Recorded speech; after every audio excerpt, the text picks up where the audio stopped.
কমলি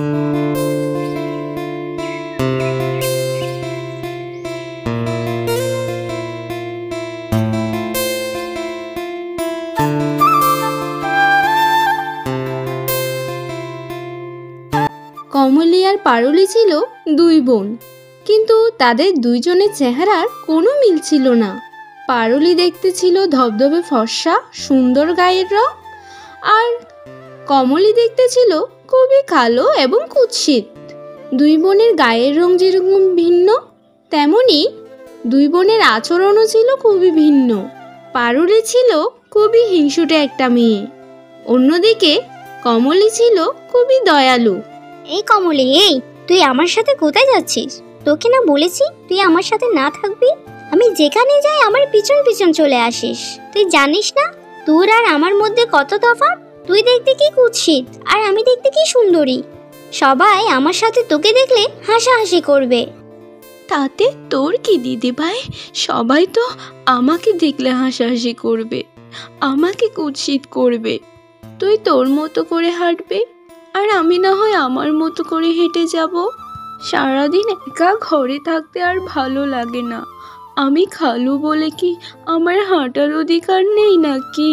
ঠিক আছে, চল আমার সাথে, কিন্তু তুই আমার পিছন পিছন থাকবি, একদম আমার কাছাকাছি আসার চেষ্টা করবি না। তোর জন্য আমি লোকের কাছ থেকে হাসির পাত্র হতে পারবো না। এরপর পারুলি আর কমলি হাঁটতে বের হয়। পারুলি আগে আগে হেঁটে চলে যায় আর কমলি পিছন পিছন চলে আসে। তারা দুইজন হঠাৎ রাস্তার মধ্যে দুটো কাঁচ দেখতে পায়।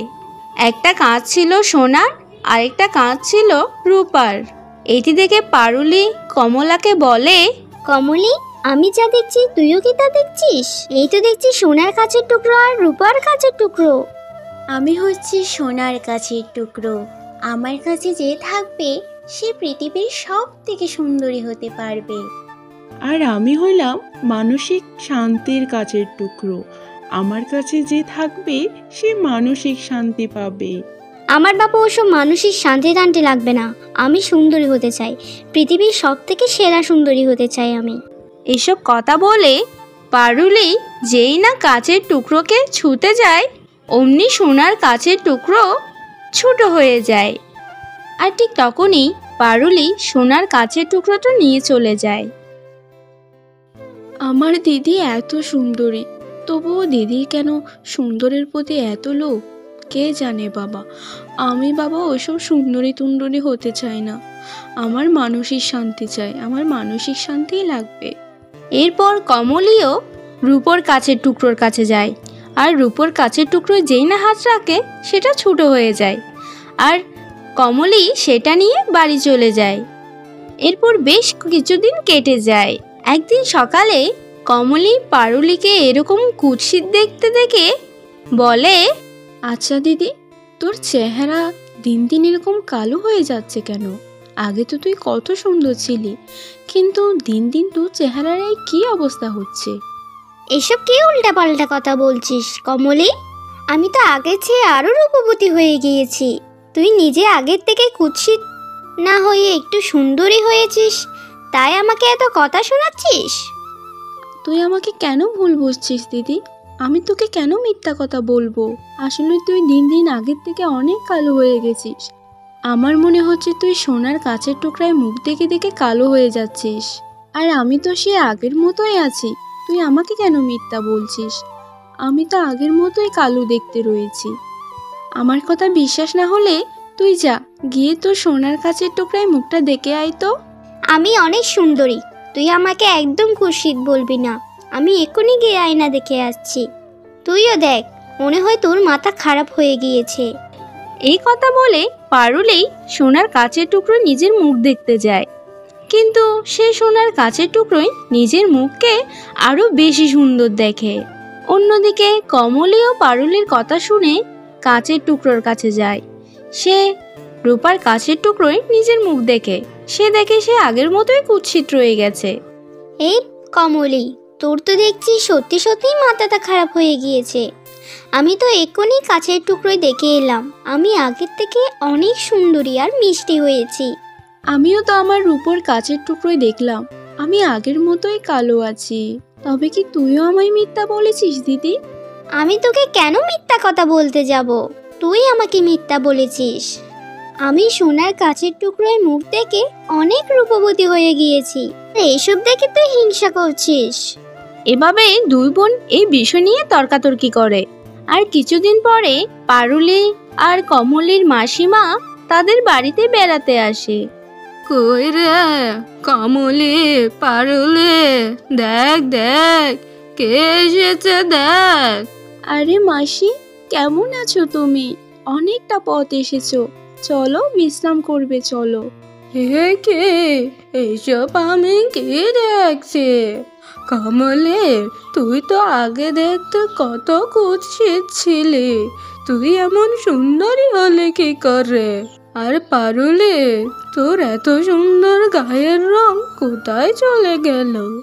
তুই তো অনেক কুৎসিত দেখতে হয়ে গেছিস। মাসি, সেই কথা তো আমি দিদিকে অনেকবার বোঝানোর চেষ্টা করছি, কিন্তু দিদি আমার কথা একদমই বিশ্বাস করছে না। কিন্তু মাসি, তুমি এসব কি বলছো? তোমারও কি দিদির মতো চোখ খারাপ হয়ে গেছে নাকি? আমি তো সেই আগের মতোই কালো আছি, কই আমি ফর্সা হয়েছি? এ কি মুশকিল বাবা, আমি তোদের মিথ্যা বলতে যাব কেন?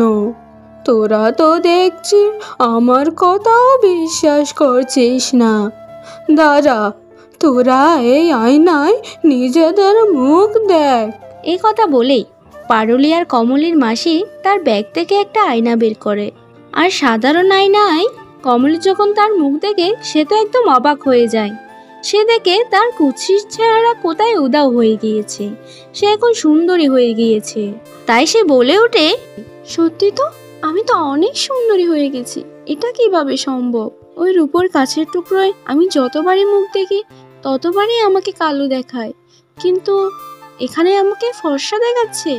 দিদি, এই আয়নায় এবার তোর মুখটা একটু দেখ না।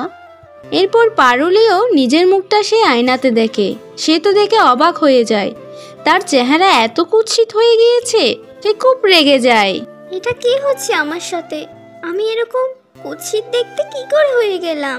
তবে কি সোনার কাচের টুকরো আমায় মিথ্যা বলে সান্ত্বনা দিয়েছে? আমার সাথে বাটপারি। এসব কথা বলে পারুলি তার ঘরে চলে যায়। সোনার কাচের টুকরো পারুলির এরকম রাগান্বিত চেহারা দেখে সবকিছুই বুঝে যায়। কি, তোমার খুব রাগ হচ্ছে তাই না? আসলে এসব তোমার বেশি লোভের ফল। তুমি বেশি লোভ করেছো, তাই এই ফল আর এই পরিণতিটাই তোমার হয়েছে। হা হা হা হা হা হা হা হা। অন্যদিকে রূপোর কাচের টুকরোর এসব কথা শুনে কমলি অনেক খুশি হয়। কি তুমি অবাক হয়েছো? তোমার এই সুন্দর রূপ তুমি সুন্দর মনের জন্য পেয়েছো। তুমি মনের ভেতর থেকে যেরকম সুন্দর, বাহির থেকেও সেরকম সুন্দর হয়েছো। এসব আমারই প্রভাবে হয়েছে।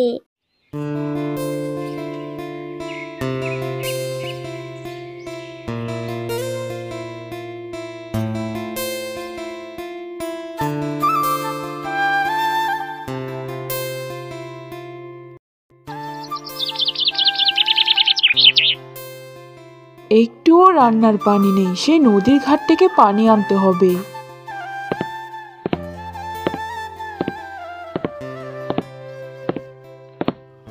মা, এত চিন্তা কেন করছো?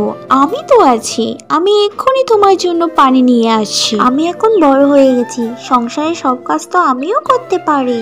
তা তো জানি, কত বড় হয়েছে আমার মেয়েটা, তাই তো আরো বেশি দুশ্চিন্তা করি তোকে নিয়ে। তোকে একটা ভালো ছেলের হাতে তুলে দিতে পারলে আমি নিশ্চিন্ত। না মা, এমন কথা বলবে না। বাবার মৃত্যুর পর তুমি সারাটা জীবন আমার জন্য কাটিয়ে দিয়েছো, আর আমি কিনা বিয়ে করে তোমাকে একা করে চলে যাব? আমার কথা চিন্তা করলে কি আর হবে মা? একদিন না একদিন তো তোকে আমাকে ছেড়ে চলে যেতেই হবে। সেটা পরে দেখা যাবে। আমি কখনোই তোমাকে ছেড়ে কোথাও যাচ্ছি না, বুঝেছো? এখন আমি পানি আনতে গেলাম।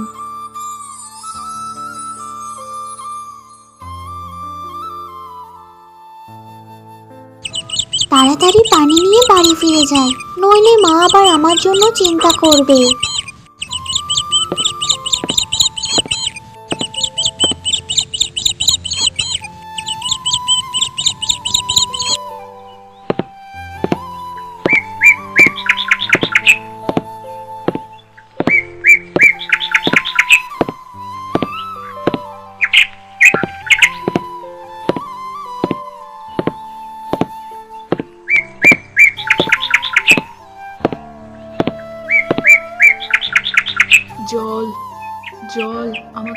জল দিবেন? কেউ আছেন? আমাকে একটু জল দিবেন?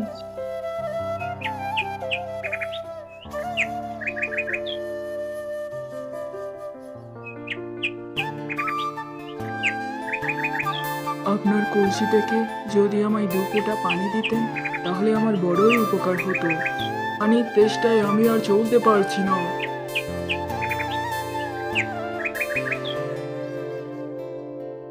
বড় শান্তি পেলাম, সে কখন থেকে পানি খুঁজছিলাম।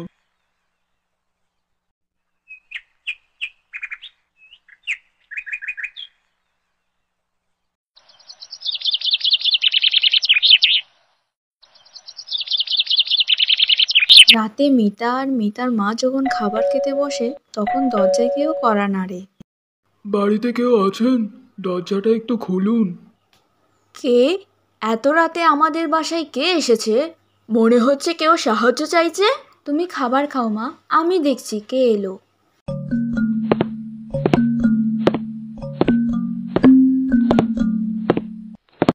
এ কি, আপনি? হ্যাঁ, আসলে অনেক রাত হয়ে গেছে। গ্রামের রাস্তাটা ভালোভাবে চিনি না তো, তাই একটু সমস্যার মধ্যে পড়েছিলাম। মা, এই লোকটি গ্রামের রাস্তা চিনছে না, তাই আমাদের কাছে সাহায্য চাইতে এসেছে। তো রাতে তো আমি তোমাকে গ্রামের পথ দেখাতে পারবো না। বড় বিপদ হলো, এই গভীর রাতে আমি একা একা কোথায় যাই? আজ রাতটুকু না হয় আমাদের বাড়িতে আশ্রয় নাও। আয় মা, খাবার খেতে আয়।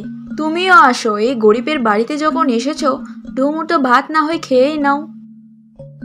অনেক ধন্যবাদ আমাকে আপনাদের বাড়িতে আশ্রয় দেওয়ার জন্য। সত্যি বলতে আমারও অনেক খিদা পেয়েছে। তাহলে তো সংশয় কিসের? এসো, খাবার খেতে এসো। বাবা, তা তোমার নাম কি? বাড়িতে কে কে আছেন তোমার? আমার নাম মিঠন। সত্যি বলতে এই 3 কুলে আমার আপন বলতে কেউই নেই। মা বাবাকে হারিয়ে আমি আমার কাকা কাকিদের বাড়িতেই বড় হয়েছি। তারা তাদের সম্পত্তির লোভে আমাকে বাড়ি থেকে তাড়িয়ে দেয়। এখন কোথায় যাব, কি করব কিছুই বুঝতে পারছি না। ছেলেটা কত ভালো, সহজ সরল। এই যুগে এমন ছেলে পাওয়া দুষ্কার। আমি মনে মনে আমার মেয়ের জন্য এমন একটা ছেলেই খুঁজছিলাম। কিন্তু আপনারা কোনো চিন্তা করবেন না, আমি কালকে সকালেই চলে যাব। না বাবা, তোমাকে কালকে সকালে যেতেই হবে না। তোমার যতদিন মন চায় এ বাড়িতে তুমি থাকতে পারো। আপনার কথা শুনে অনেক ভালো লাগলো। সত্যি বলতে আপনারা অনেক ভালো মানুষ।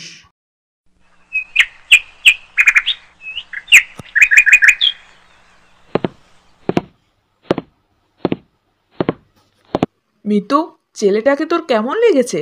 বেশ ভালো ছেলেটা, কিন্তু মা, তুমি ওই অচেনা বালকটিকে আমাদের বাড়িতে কেন আশ্রয় দিলে? আমারও ওই ছেলেটাকে অনেক ভালো লেগেছে। আমি ঠিক করেছি তোর আপত্তি না থাকলে ওই ছেলেটাকে তোর সাথে বিয়ে দিয়ে দিব। তোর কোনো আপত্তি নেই তো মা? আমি তোমাকে ছেড়ে বিয়ে করে অন্য কোথাও যেতে পারবো না, এই কথা আমি তোমাকে আরো 1000 বার বলেছি। ওর 3 কুলে কেউ নেই, তাই তো তুই ওকে বিবাহ করলে তুই আমার সাথে সারা জীবন থাকতে পারবি। আমিও তোকে চোখের আড়াল করতে চাই না। আমিও চাই আমার মেয়ে সারাটা জীবন আমার সাথেই থাকুক। সত্যি বলছো মা? আমি তোমার সাথে থাকতে পারবো? তাহলে আমার আর কোনো আপত্তি নেই। ক্ষমা করবেন, আমি আপনাদের সব কথাই শুনে ফেলেছি। তাহলে তো ভালোই। এখন তুমিই বলো, তুমি কি এই বিয়েতে রাজি? আসলে আমারও মিতুকে অনেক পছন্দ, কিন্তু সাহস করে বলতে পারিনি। তাহলে তো সব কিছু ঠিকই হয়ে গেল। কিন্তু আমার একটা শর্ত আছে। বিয়ের পরে আমার মেয়েকে নিয়ে তোমাকে এই বাড়িতেই থাকতে হবে। আমার একমাত্র মেয়েকে আমি চোখের আড়াল করতে চাই না। আপনি যেমনটাই বলবেন। তো বন্ধুরা, আমাদের আজকের এই গল্পটি তোমাদের কেমন লেগেছে তা কমেন্টে জানাতে ভুলো না কিন্তু।